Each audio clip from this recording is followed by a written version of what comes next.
नमस्कार, मी किरण नाईक आणि तुम्ही बघत आहात लोकमत. सध्या राज्यामध्ये चर्चेत आलंय ते शेगाव तालुक्यातील काही गावांमध्ये जे लोक आहेत, जवळपास 50 पेक्षा जास्त लोक आहेत, त्यांची केस गळती झाली आणि ते 3 ते 4 दिवसामध्ये टकले झाले. असा प्रकार जो आहे तो समोर आलेला आहे. मात्र हे कशा संदर्भात होतंय, यामध्ये पाण्याचा प्रॉब्लेम, शंपूचा प्रॉब्लेम किंवा कोणता अन्य व्हायरस, अशी चर्चा सध्या महाराष्ट्रभर सुरू आहे. आपण स्किन स्पेशालिस्ट असलेल्या डॉक्टर वैशाली नहाटा मॅडम आपल्यासोबत आहे. मॅडम, लोकमतमध्ये आपलं स्वागत. तुम्ही ऐकलं असेल की शेगावमध्ये एक प्रकार असा घडतोय, शेगाव तालुक्यामध्ये. तिथल्या काही लोकांना केस गळती झाली आणि ते 3 दिवसात टकले झालेले आहेत. काय प्रकार असू शकतो हा? मला हे साधारण असं म्हणायचं आहे की आपले जे केस असतात त्याचे जे फॉलिकल्स असतात ते अगदी घट्ट खाली रोवलेले असतात. म्हणजे इतक्या सहजासहजी 3 दिवसात केस हातात येणं हे अशक्य किंवा डिफिकल्ट गोष्ट आहे. जसं कुठलं झाड वरती असतं आणि त्याचे मूळ खाली असतात, त्याचप्रमाणे केसांचं पण असतं की केस वरती असतात पण आपले जे मूळ आहेत ते अगदी खाली स्किनच्या खालीही 2 to 3 मिलीमीटर पर्यंत रोवलेले असतात. सो त्यांना फक्त शॅम्पू किंवा हेअर ऑइल किंवा कुठल्या पाण्याने तिथले केस अचानक काढून टाकता येत नाही. त्याला कुठलं तरी एक म्हणजे स्पेसिफिक रिझन हवं असतं आणि त्याच्यानंतरच ते फॉलिकल तिथून निघू शकतात. नाही मॅडम, तुम्ही सांगताय का एखादं रिझन जे आहे ते असू शकतं, मात्र एकाएकी एका व्यक्तीला ते रिझन असणं स्वाभाविक आपण समजू शकतो. मात्र 3 ते 4 गावामध्ये एक जी अफवा पसरलेली आहे का हे एक प्रकारचं व्हायरस आहे.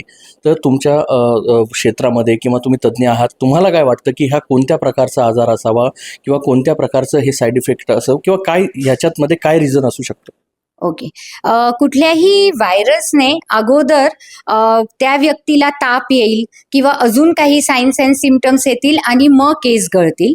फक्त एखादा व्हायरस हेअरलाच टॅकल किंवा अटॅक नाही करू शकत, हे सगळ्यात महत्त्वाचं आहे. दुसरं गोष्ट, एक ॲलोपेशिया एरियाटा म्हणजे काही पदार्थ केसांच्या मुळांच्या अगेन्स्ट बनतात आणि तिथून केस नष्ट करतात, पण ते 50 लोकांमध्ये एका वेळी नाही घडू शकत. मग अजून काय असू शकतं, तर एक फंगल इन्फेक्शन असतं जे केसांना मुळापर्यंत फंगस लागतो आणि मग ते केस तिथून इझिली निघतात आणि हा संसर्गजन्य आहे. हा एक फंगल इन्फेक्शन कंटॅजियस असतो. सो हा एक असू शकतो की ज्याच्यामुळे आम्ही बघतो की फॅमिलीमध्ये एकाबरोबर 2-3 मुलांना झालंय किंवा फॅमिली मेंबर्सला झालंय आणि मग ते दुसऱ्यांना स्प्रेड होणं. तर संसर्गजन्य हेअर कंडिशन्समध्ये हे फंगल इन्फेक्शन एक असतं की ज्याच्यामुळे एकाबरोबर कदाचित 50 लोक बाधित होऊ शकतात. मॅडम, तुम्ही प्रॅक्टिस करत असताना तुमचा काही अनुभव झालेला आहे का की फंगल इन्फेक्शनचे काही रुग्ण तुमच्यासोबत किंवा तुम्ही त्यांना ट्रीट केलेला आहे का? तो काय अनुभव आहे किंवा त्या केसमध्ये तुम्हाला काय जाणवलं? नाही, फंगल इन्फेक्शन हे टोटली ट्रीटेबल असतं. त्याच्यात काही तुम्हाला स्वतः काही गोष्टी पाळाव्या लागतात आणि एक specific treatment period 4 weeks 6 weeks case normal येईपर्यंत अँटीफंगल घेतलं की ते कम्प्लिटली क्लिअर होतं. प्रायव्हेट प्रॅक्टिसमध्ये फंगल इन्फेक्शन मध्ये थोडं कमी होतं, पण आता बऱ्याच प्रमाणात दिसून येतं कारण आपली जी लाईफस्टाईल बदलली आहे त्याच्यामुळे पण फंगल इन्फेक्शन फास्ट होतं. सो आमच्या प्रायव्हेट प्रॅक्टिसमध्ये पण आम्ही फंगल इन्फेक्शन कॉमनली बघतो. मॅडम, तुम्ही जर हे शेगावचं प्रकरण ऐकलं असेल किंवा तुमच्या वाचनात ते आलं असेल, तर तुम्हाला त्या प्रकरणामध्ये असं वाटतंय का की हे पाण्याचं किंवा कोणतं साईड इफेक्ट नसून हे एक फंगल इन्फेक्शन असू शकतं, असं म्हणजे एक तुमच्या अनुभवानुसार तुम्हाला असं वाटतंय का? कारण की तिथे वैद्यकीय टीम जी आहे म्हणजे ती पण त्या ठिकाणी दाखल आहे आणि एकाएकी असं झालं की महाराष्ट्रामध्ये एकाएकी हे प्रकरण चर्चेत आलं. तर तुम्हाला एक तुमच्या रोजच्या प्रॅक्टिसमध्ये ह्या चर्चेमध्ये किंवा या बातम्या वाचून तुम्हाला असं वाटतंय का की हे फंगल इन्फेक्शन असू शकतं? ओके. सगळ्यात महत्त्वाची गोष्ट की पाणी कितीही दूषित असेल किंवा हार्ड वॉटर असेल, बोरिंगचं पाणी असेल, तर केसांची क्वालिटी खराब होऊ शकते किंवा केस मध्ये मध्ये तुटून जाऊ शकतात. पण जेव्हा मुळापासून केस निघतात ते फक्त पाण्याने किंवा पाण्यामध्ये काहीतरी खराबी असल्यामुळे होणं कठीण आहे. दुसरी गोष्ट, कुठलाच शॅम्पू केसांना मुळापासून नाही काढू शकत, सो हे शॅम्पूने पण नसू शकतंय. मग तिसरी गोष्ट अशी असते की फंगल इन्फेक्शन जिथे स्वच्छताचं प्रमाण कमी आहे, मुलं किंवा सगळ्या फॅमिलीज खूप एकत्र राहतात, आणि त्यांच्या काही गोष्टी एक्सचेंज होतात, जसं सेम कंगव्याने सगळे केस विंचरतायत किंवा सेम टॉवेल सगळेजण यूज करतायत किंवा केसांचे हात एकमेकांना लागल्या जात आहेत. अशा गोष्टींमध्ये हे फंगल इन्फेक्शन एकमेकांचं ट्रान्सफर होतं. सो एकाबरोबर जास्त लोकांना जर केस गळत असतील आणि अचानकच होत असेल तर जास्त चान्सेस असतात की ते फंगल इन्फेक्शन आहे. आणि ते जे काही केस आहेत ते तुम्ही मायक्रोस्कोप खाली टेस्ट करू शकता की हे कुठल्या टाईपचं फंगस आहे, किंवा स्पेसिफिक लॅब्स असतात जिथे फंगल इन्फेक्शन टेस्ट होतं, तिथेही तुम्ही अप्रोच करून पाठवू शकता की हे कुठलं फंगस आहे ज्याच्यामुळे हे झालं आहे आणि नक्कीच फंगस आहे की नाही. ह्या दोन्ही गोष्ट त्याच्याद्वारे सिद्ध होऊ शकतात. आणि हे फंगल इन्फेक्शन कोणत्या प्रकारचं आहे याच्यावर उपचार होऊ शकतो, म्हणजे ज्यांचं कोणाचं नुकसान म्हणजे केस गेलेले असतील तर ते परत येऊ शकतात? हो, 100% सगळ्यांचे हेअर परत येऊ शकतात.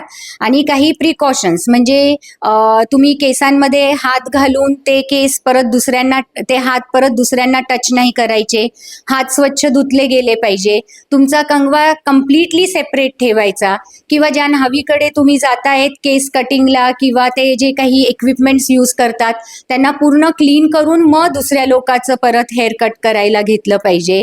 तुमचे शॅम्पू, टॉवेल हे सगळं सेपरेट ठेवल्या गेलं पाहिजे. ह्या थोड्या हायजेनिक कंडिशन्स पण तुम्ही पाळल्या तर ते परत होणार नाही आणि औषधांनी ते 100% क्लिअर होतं. मॅडम, खरं तर याच दरम्यानमध्ये जे सोशल मीडियावर ज्या पोस्ट येतात किंवा जे व्हिडिओज व्हायरल होतात, तर यामध्ये असं सांगितलं जातं का हे व्हायरस आहे, म्हणजे ज्यांचे केस गेले त्यांनी घाबरून जाण्याची काहीच आवश्यकता नाही, म्हणजे हे असल्या प्रकारचं व्हायरस तुमच्या तरी निदर्शनात आत्तापर्यंत काही आलं का? नाही, हे ॲब्सोल्युटली फक्त व्हायरल इन्फेक्शन असणं खूप अवघड आहे. व्हायरल इन्फेक्शनचे दुसरे साईन्स अँड सिम्पटम्स बॉडीमध्ये पाहिजे, जे मी तुम्हाला सांगितलं, सर्दी, खोकला, बॉडी एक किंवा हे सिम्पटम्स, आणि मग हेअरफॉल. फक्त हेअरफॉल हे व्हायरसने मी तरी आत्तापर्यंत नाही बघितलं आहे. खरं तर या दरम्यान काय काळजी घेणं गरजेचं आहे, जसं तुम्ही सांगितलंच की तुम्ही जो कंगवा असेल किंवा ज्या न्हाव्याकडे तुम्ही जाताय, टॉवेल असेल, अजून काय काय काळजी जी आहे, म्हणजे उपचार घेत असताना किंवा याबाबतच्या ट्रीटमेंट करत असताना अजून काय जो पीडित असेल त्यांनी अजून काय काळजी घ्यावी? अँटीफंगल शॅम्पूज येतात मार्केटमध्ये, खूप लोकांना ते माहिती पण आहेत आता. किटोना शॅम्पू किंवा स्कॅल्प किंवा असे खूप ब्रँड नेम्स आहे, ते मी आता सांगू इच्छित नाही. पण बेसिकली शॅम्पूने हेअर वॉश अल्टरनेट डे व्यवस्थित केला गेला पाहिजे.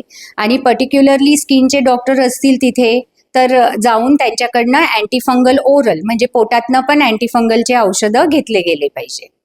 नक्कीच. खरं तर शेगावमध्ये असलेले हे जे काही गावं आहेत, जवळपास 3 गावं आहेत आणि या गावांमध्ये जे हेअरफॉल होतंय, म्हणजे आधी केस गळतात आणि ते असं हाताने सहजासहजी निघतात आणि त्यानंतर जे आहे ते समोरची व्यक्ती जी आहे ती टकलं होतं.